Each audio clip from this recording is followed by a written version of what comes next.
Hello everyone. An update on my Vanda now that the blooms are all open. Isn't she lovely?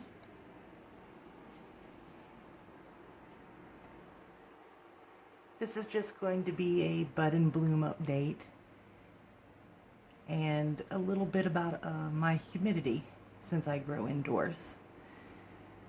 Yes, here is the Saxamrun Sunlight. It was classed as an Ascocenda, and now it's back to Vanda. This doesn't have any scent or anything, but still very beautiful. And the plant itself is doing great. So,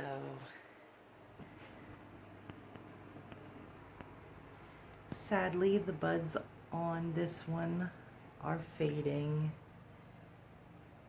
but they were beautiful for quite a while. I think at least a month.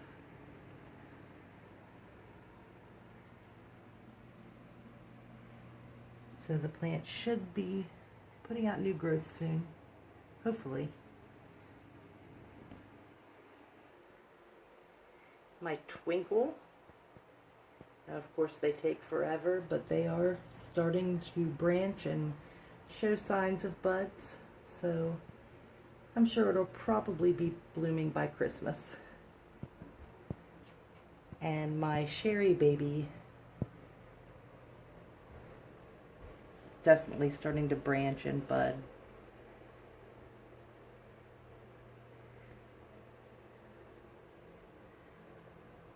I mean, I've even got them starting to branch clear down here, almost to the base of the plant. So that's really exciting. I cannot wait to smell chocolate in my house. I also wanted to talk a little bit about my Catasetum types. Some of them are starting to show signs of losing their leaves, so they'll be leafless canes here soon. But even this one is starting to show the signs. And then you look at the base of the plant, and it's got a new growth on it, which isn't really supposed to happen. So I guess I'll just keep watering it instead of slowing down on watering and hope it doesn't rot the back bulbs. If anybody has any suggestions on, if that's what I should do or what, this is Bella's dream.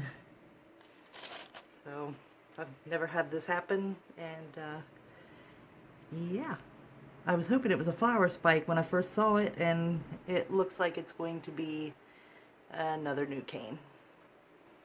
Which is okay, as long as it's growing and it's healthy. I was just really hoping for those flowers. Okay, now I just wanted to talk quickly about how I keep the humidity up in my grow room since I do grow indoors. And we have forced air heat, which is horrible for your grow space humidity.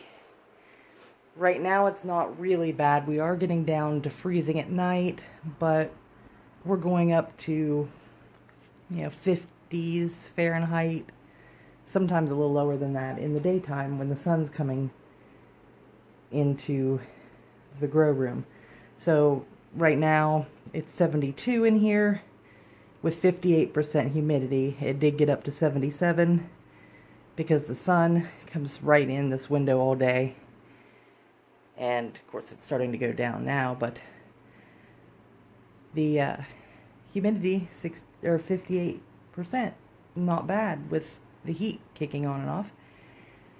And how I do that is containers full of leca, and I fill that with water and let it evaporate, and then I add new water as it evaporates. And I have a few of them on my forced air register as well, small ones, sitting on the metal so that the water heats up and it evaporates quicker. And then once we get into, deeper winter, I actually have a humidifier for in here.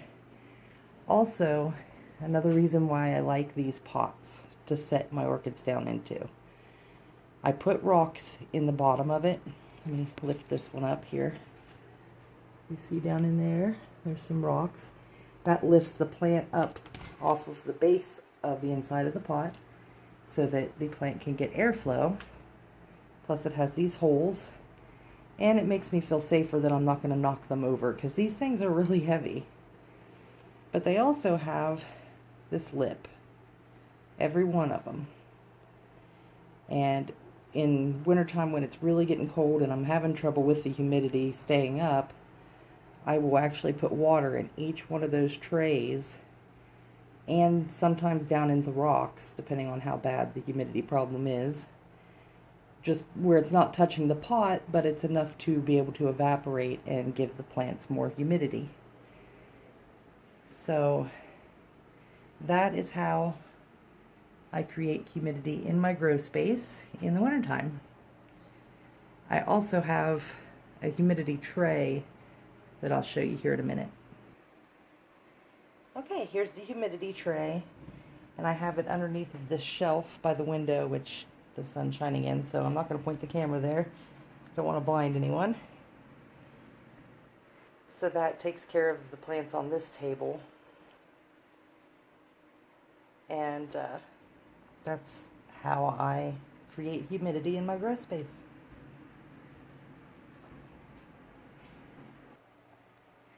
One more shot of my Vanda before we go.